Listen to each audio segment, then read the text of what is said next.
We knew he'd do well, There goes Daniel Ricciardo. but I don't think anybody realised he was going to do quite so well. Ricciardo takes the lead. All the kids were either playing, footy or soccer, but I just loved the whole racing thing. For me, it was freedom. Look at this little guy. That was a good overtake. I shut him down, didn't I? Bring back some memories. Wow, yeah. Chuck Norris, right? Yeah, I was a little shit, I guess. cheeky bugger. Oh! Okay, shall we go? Crap! Did you see that? Come on.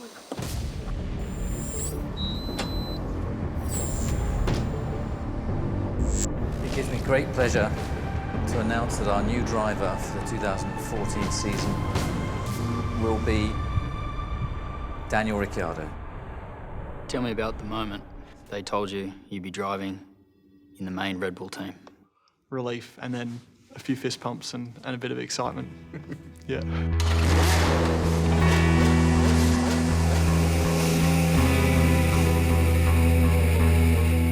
Daniel Ricciardo has arrived in Formula One and he's driven straight into the overtaking lane. Ricciardo's got the inside line. Ricciardo takes the lead. Daniel Ricciardo wins the Hungarian Grand Prix. Unbelievable drive. There goes Daniel Ricciardo. Fantastic. He's got a lead foot, a light touch, but his most disarming weapon of all. Daniel, how far into this interview am I going to see that smile of yours? There it is. There we go. Yeah. The answer's 4 seconds. Yeah. More than halfway through a year of living dangerously, Hope you all enjoyed it. it's clear no one in F1 is having more fun than Daniel. Life's good. Life's good. It's awesome.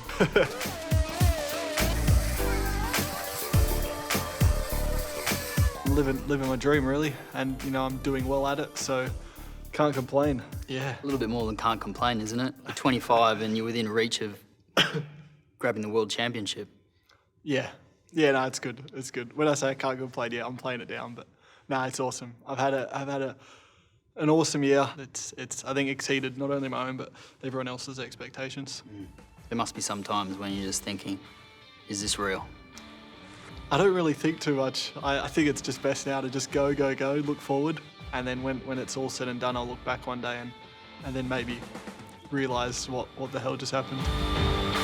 Show me your power.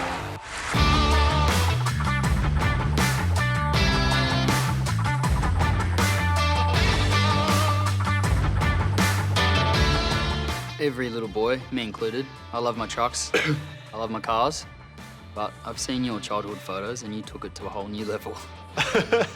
Every photo. You got a car, you got a truck, you're on a trike, you're on a motorbike. Yeah. What was it with you with 4 wheels and an engine? The speed. I mean, the speed of whether it was even on a push bike. It was always trying to find, a big hill or a jump or something to take it. I don't know, just to have get that adrenaline rush, and I got that through speed. With the permission of his mum, Grace, Daniel began racing go-karts when he was 9.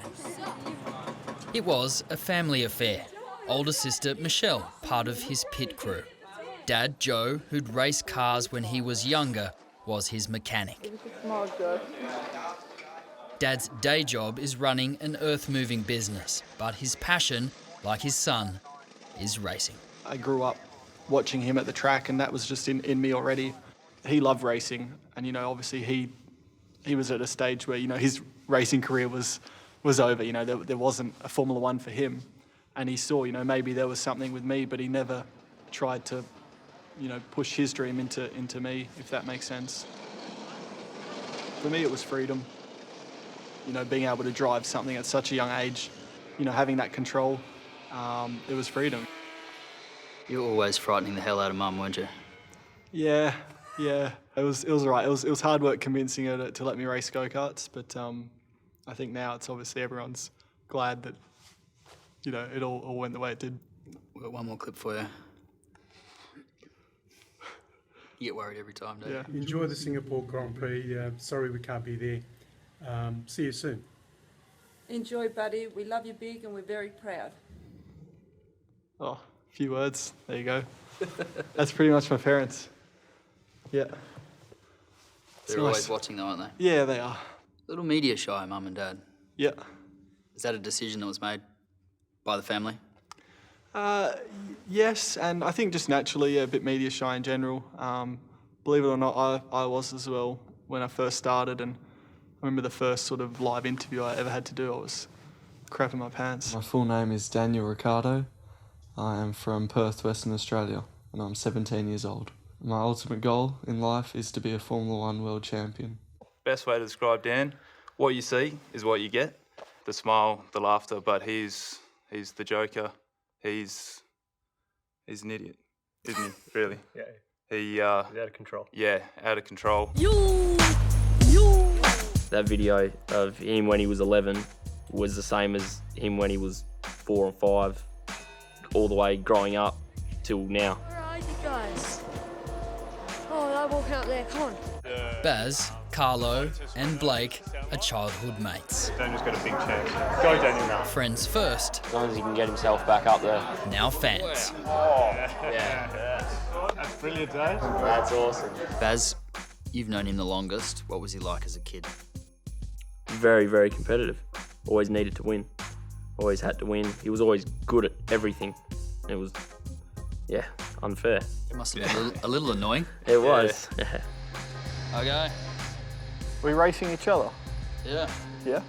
All right, you're gonna go easy on me, right? All right. No, you're not. Think I'm in for a thrashing. Even in a simulator, Daniel's driven to win. I'm not sure ramming is allowed. As I found out. I guess, yeah, I love the competition. It's a bit sad, isn't it? I got some catching up to do.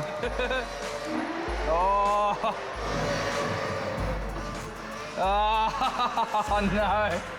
I had you the whole race. No! There's no doubting his need for speed.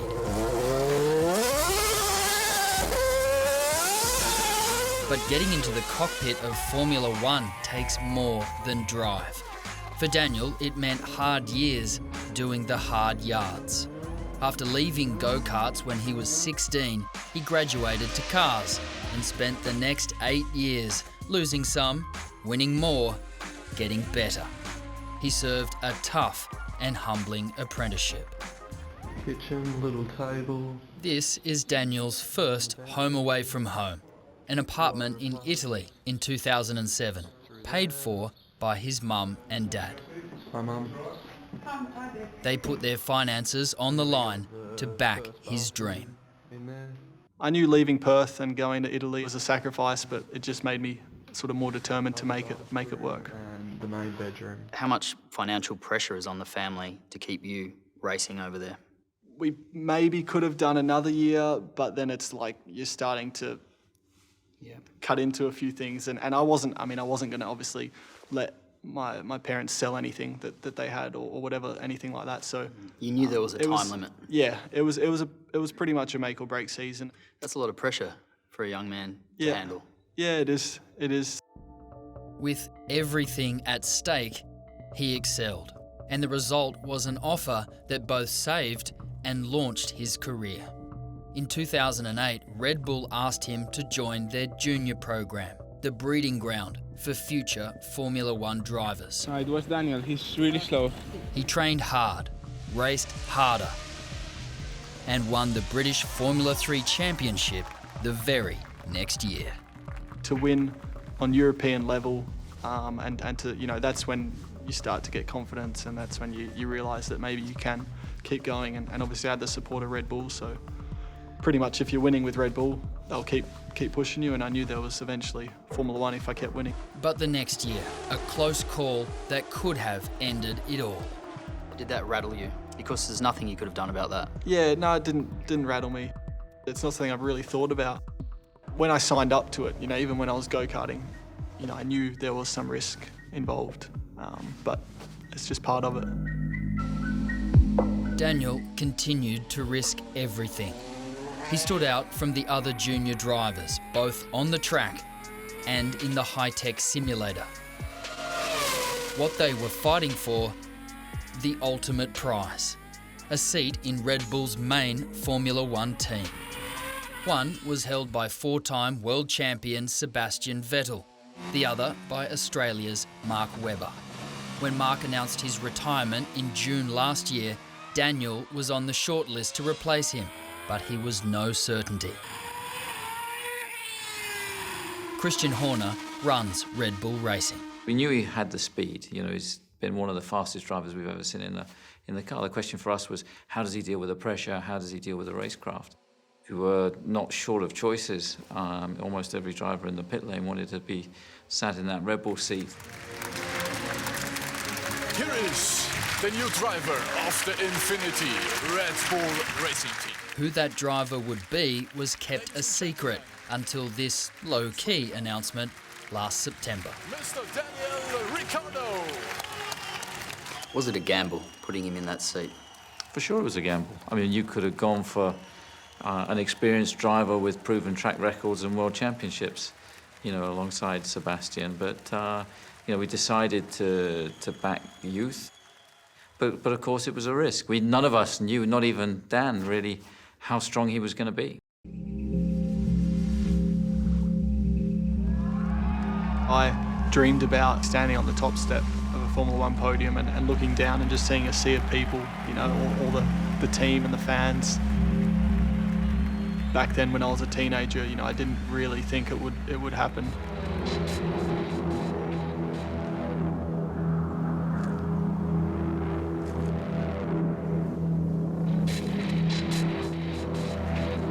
Hey, I'm Daniel Ricciardo. The guys at Infinity Red Bull Racing have entrusted me with all these beautiful, bespoke little works of art.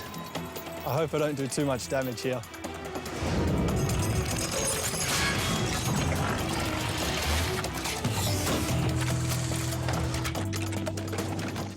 Give me a sense of what it's like to sit in that cockpit of a Formula One car.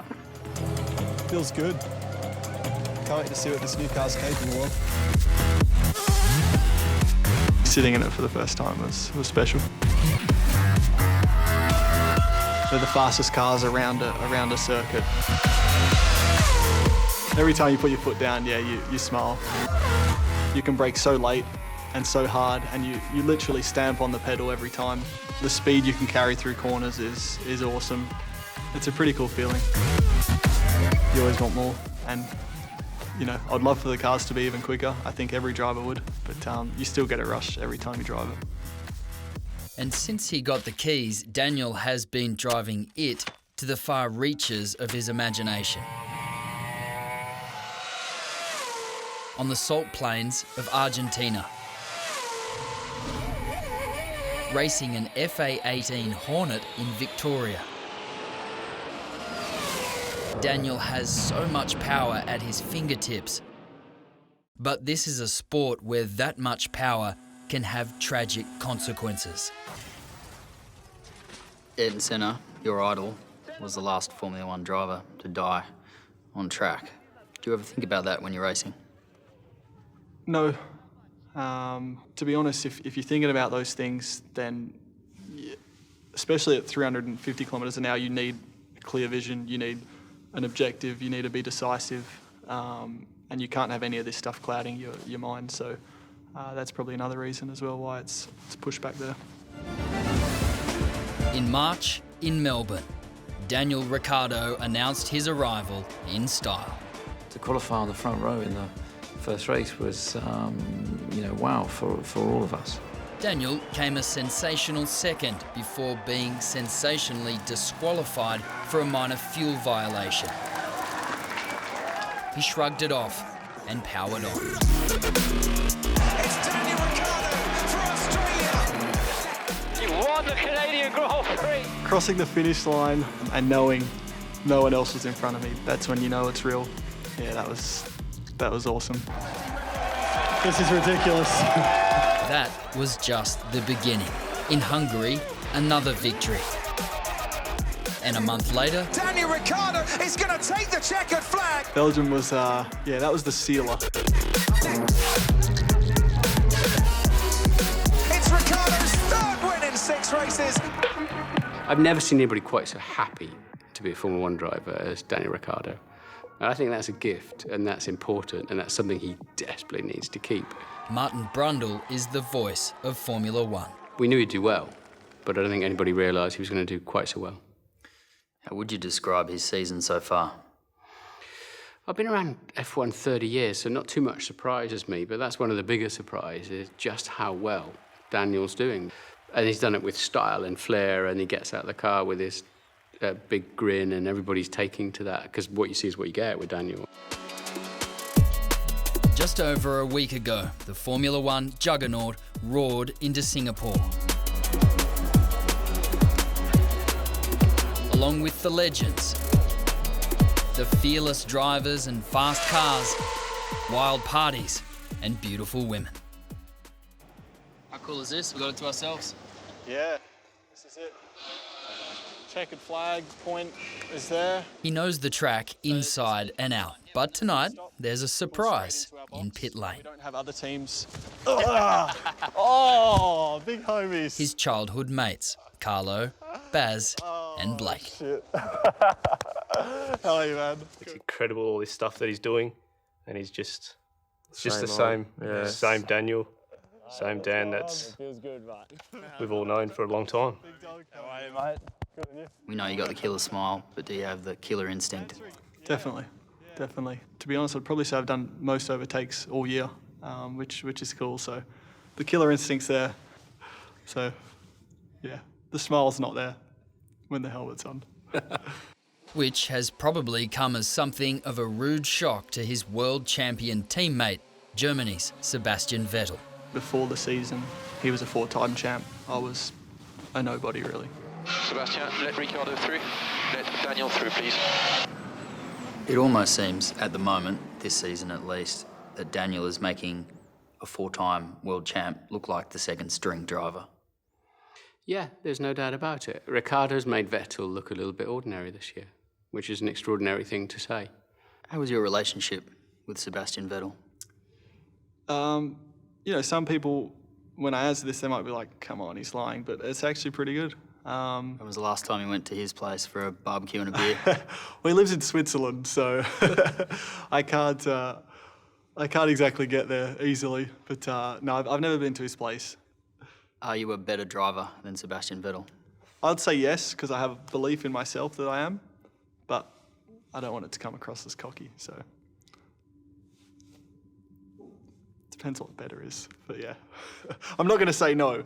That's for sure. There are just 6 races left in the F1 season. In Singapore, Daniel qualified 3rd fastest. Is this it now? Got your game face on? That's it. The nonsense stops. Good luck, mate. Daniel needed to finish on the podium to keep his chance of becoming world champion alive. And it's lights out and away we go in Singapore. Hamilton gets away well. Sebastian Vettel gets away well. He's wheel to wheel. Now with Daniel Ricciardo, the Ferrari screams around the outside into 2nd place. Early on, Daniel's car had engine problems. I can see the issue. As he changed gears, he kept losing power, but he fought on. One more lap. For 61 laps to take 3rd, behind championship leader Lewis Hamilton and Sebastian Vettel. Mate, a lot of Australians would have stayed up tonight to watch you. Message for them? Yeah, I think most of them are here in the crowd, actually. Could you see the flags? Yeah, there was definitely a lot of them out there. So everyone back home, you know, I got mum and dad back home as well, and all my mates. So cheers for all the support, and try and get another top step this year. Cheers. Thanks, guys. I'll run some names past you. Okay. Jack Brabham, Alan Jones, Mark Webber, Daniel Ricciardo. Yeah. You know where I'm going with this, don't you? Yeah. Good-looking blokes. Is that where you're going? Fine-looking men, and also the only Australians to really make it in Formula One. It's been a long time since we've had a world champion. Is it time for it now? Yeah, I'd love to say yes, and I will say yes because I believe I can do it. Absolutely amazing. Thanks, guys. That's really cool.